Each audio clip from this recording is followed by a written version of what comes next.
بسم الله الرحمن الرحيم. السلام عليكم ورحمة الله وبركاته. أهلا وسهلا.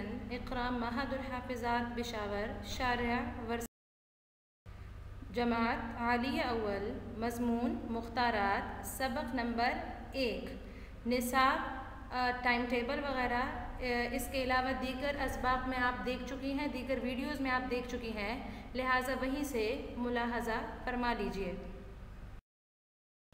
مختارات، آج آپ کے اس کتاب کا آغاز ہوگا جس کا نام ہے مختارات من ادب العربی، یعنی یہ عربی ادب پر مبنی کتاب ہے، لہٰذا پہلے سبق میں اس کتاب اور مصنف، اس فن اور مصنف کا تعارف سمجھ لیجئے۔ مقدمۃ العلم، اس علم کو علم ادب کہا جاتا ہے۔ اب ادب کا لغوی معنی کیا ہے تو اس کے متعلق آتا ہے کہ لفظ ادب مختلف ابواب سے استعمال ہوتا ہے۔ باب کرم سے مصدر ادبن آتا ہے بمعنی ادب والا ہونا، اور ادیب بھی اسی سے آتا ہے۔ ادیب کی جمع ادبا ادباءن آتی ہے۔ باب ضرب سے اس کا مصدر ادبن آتا ہے بمعنی دعوت دینا، دعوت کا کھانا تیار کرنا۔ اس میں فاعل آدبن کا معنی کھانے پر بلانے والا، یعنی الداعی الی الطعام۔ باب تفعیل سے اس کا معنی علم سکھانا آتا ہے۔ استفعال سے استئداباً اور تفاعل سے تأدباً بمعنی ادب سیکھنے اور ادب والا ہونے کے معنی میں آتا ہے۔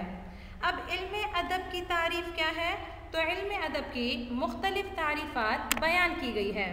پہلی تعریف علامہ مرتضیٰ زبیدی رحمہ اللہ سے منقول ہے کہ الادب ملکۃ تعصم من قامت به عما یشینہ۔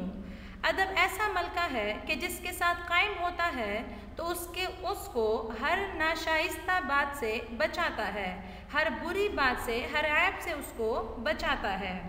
اسی طرح دوسری تعریف علم ادب کی یہ کی گئی ہے کہ ہوا تعلم ریاضیت النفس و محاسن الاخلاق، کہ ادب ریاضت نفس اور بہترین اخلاق کی تعلیم کا نام ہے۔ اسی طرح ادب کی تیسری تعریف سید شریف جرجانی رحمہ اللہ نے کی ہے کہ ہوا علم یحترز به عن الخلل فی کلام العربی لفظا و کتابتا، کہ علم ادب وہ علم ہے کہ جس کے ذریعے سے انسان کلام عرب میں لفظی اور تحریری غلطی سے بچ سکے۔ اسی طرح علم ادب کی ایک اور تعریف کشف الظنون میں تحریر ہے، کشف الظنون میں کی گئی ہے کہ الادب هو حفظ اشعار العربی و اخبارها والاخذ من كل علم بطرف۔ ادب عرب کے اشعار و اخبار کے حفظ اور عربی زبان کے دوسرے علوم سے بقدر ضرورت اخذ کرنے کا نام ہے۔ تاریخ ابن خلدون میں بھی یہی تعریف علم ادب کی گئی ہے۔ اسی طرح ادب کی ایک اور تعریف یہ کی گئی کہ کل ریاضت محمودۃ یتخرج بها الانسان فی فضیلۃ من الفضائل، یعنی ہر ایک اچھی ریاضت جس کی وجہ سے کسی خوبی میں سے کسی وصف سے متصف ہو سکے تو لہٰذا اس فن کا نام علم ادب ہے۔ علم ادب کا موضوع علامہ ابن خلدون نے مقدمہ ابن خلدون میں لکھا ہے کہ هذا العلم لا موضوع له ينظر في اثبات عوارضه او نفيها، یعنی اس علم کا کوئی موضوع نہیں ہے کہ جس کے عوارض ذاتیہ کے اثبات یا نفی سے بحث کی جائے۔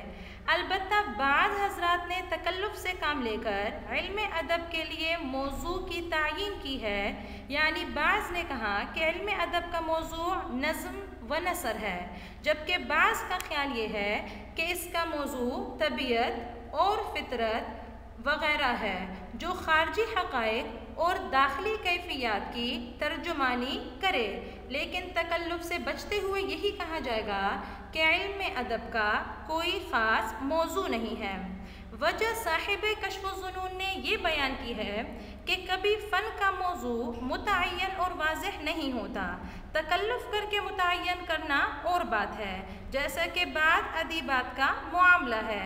وجہ اس کی یہ ہوتی ہے کہ بسا اوقات کوئی فن مختلف موضوعات اور اصطلاحات سے عبارت ہوتا ہے، ان میں سے کسی ایک کو موضوع قرار دینا یا کسی ایک کو موضوع ٹھہرا کر اس کے عوارض ذاتیہ سے بحث کرنا یہ اس فن کا مقصد نہیں ہوتا، اس سے اس فن کی تکمیل نہیں ہوتی۔ لہٰذا اس بنا پر کسی ایک کو موضوع بنا کر علم ادب کا موضوع نہیں ٹھہرایا جائے گا بلکہ لا موضوع لہ کے قول کو راجح سمجھا جائے گا۔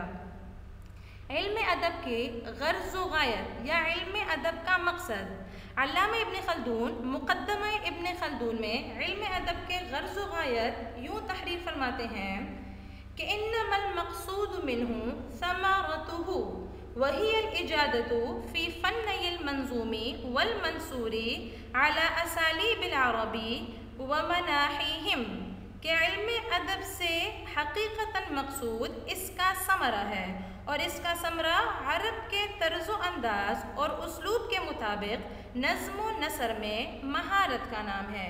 یعنی علم ادب کے غرض کیا ہے؟ تو وہ یہ ہے کہ نظم و نثر میں عربی اسلوب، عربی انداز میں مہارت کا نام ہے، مہارت پیدا کرنا ہے۔ پھر ایک اور سوال یا ایک اور بحث وہ یہ ہے کہ علم ادب کو ادب کیوں کہا گیا، اس کو ادب کا نام کیوں دیا گیا، اس کی وجہ تسمیہ کیا ہے؟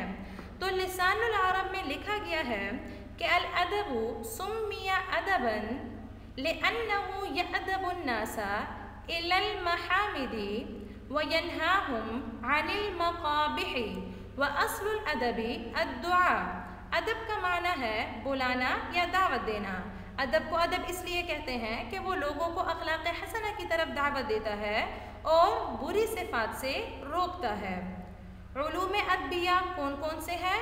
تو اس کے متعلق آتا ہے کہ علم ادب میں 12 علوم استعمال ہوتے ہیں، جن میں سے 8 علم اصول ہیں۔ وہ 8 علم یہ ہیں: علم لغت، علم اشتقاق، علم الصرف، علم النحو، علم المعانی، علم البیان، علم عروض، علم قافیہ۔ جبکہ 4 علوم فروعیات ہے، اور وہ 4 علوم یہ ہیں: علم رسم الخط، علم قرض الشعر، علم انشاء، علم محاضرات، اور علم محاضرات تاریخ کے علم کو کہا جاتا ہے۔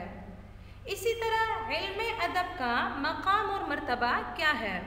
تو علم ادب اور عربی زبان کے مقام و مرتبہ کے لیے اتنا ہی کافی ہے کہ اللہ تعالیٰ نے اپنی مقدس کتاب کو عربی زبان میں نازل فرمایا ہے، جیسا کہ اللہ تعالیٰ کا فرمان ہے اِنَّا أَنزَلْنَاهُ قُرْآنًا عَرَبِيًّا۔